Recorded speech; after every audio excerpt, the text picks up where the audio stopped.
First Rule of Punk by Celia C. Perez.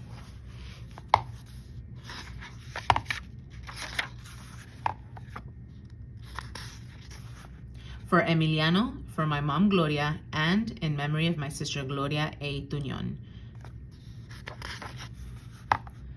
Chapter 1.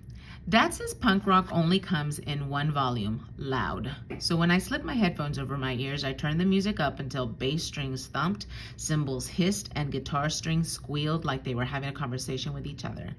Mom says my music is a racket, but to me, it's like the theme music to my life, and it's always helped me concentrate. I ripped a page out of the magazine, then squeezed my fingers inside the blue plastic holes of an old pair of school scissors.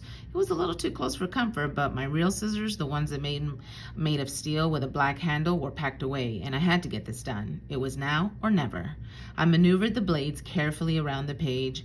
I liked the feeling of the scissors slicing through the glossy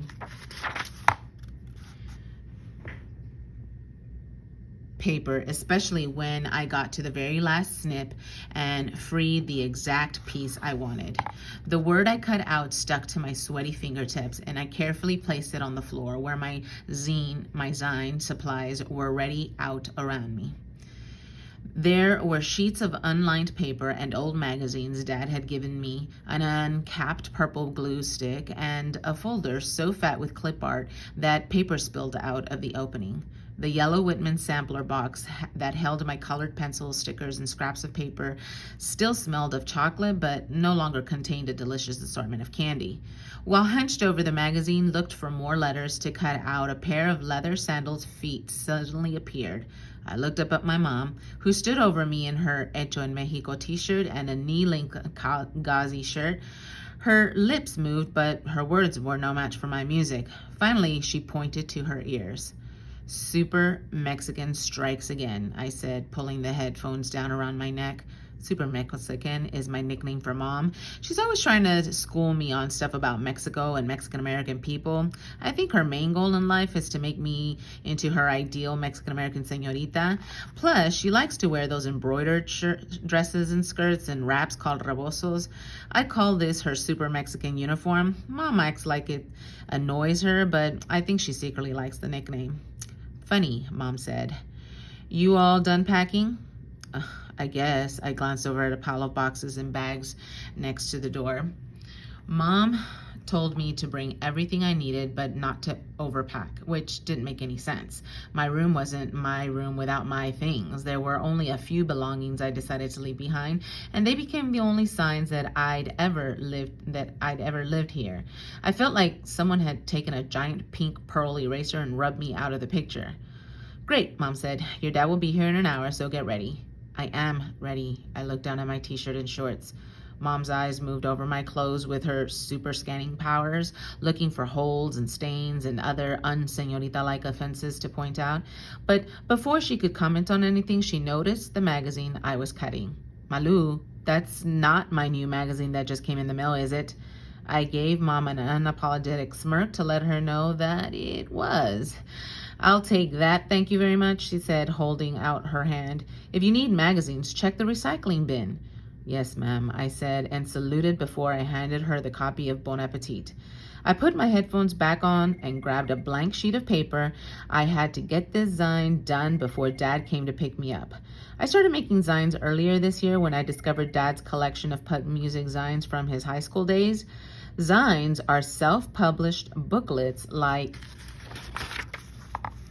homemade magazines, and they can be about anything, not just punk. There are zines about all kinds of topics like video games and candy and skateboarding. A zine can be a tribute to someone or something you love and nerd out about, or a place, or share ideas and opinions. That said, they're also a good way to write about what you think or feel or are feeling, kind of like a diary that you share with people. Mine are mostly about stuff I find interesting or want to know about. But ever since Mom told me we were moving, a lot of my zines had become about that.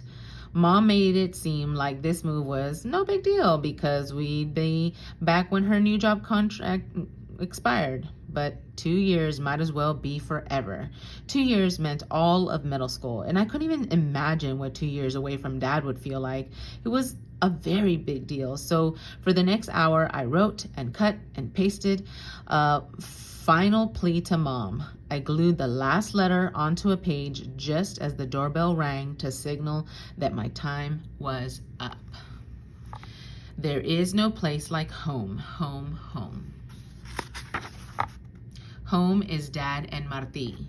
Martí the poet, not him. Martí the dog, him. Let's go listen to some music at Spins and Needles Records. Unchained books, not a graph. Bookstore cat. Movies at the Hippodrome. Skating, or trying to, outside the art building on campus. Friday night dinner with Dad at Da Vinci's.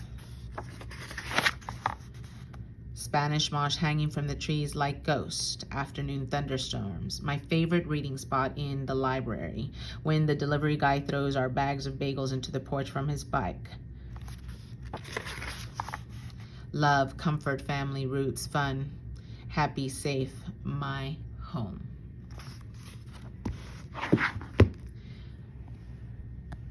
There are no shortcuts to surviving your first day at a new school. On day one, Malu, Maria Luisa if you want to annoy her, inadvertently upsets Posada's middle school queen bee, violates the school's dress code, and disappoints her mom in the process. Her dad, who now lives 1,000 miles away, says things will get better as long as she remembers the first rule of punk: be yourself. The real Malu loves rock music, skateboarding, zines, and chorizo. Hold the cilantro, please. And when she assembles a group of like-minded misfits at school and starts a band, Malu finally begins to feel at home. She'll do anything to preserve this, which includes standing up to an anti-punk school administration to fight for her right to express herself. The First Rule of Punk by Celia C. Perez.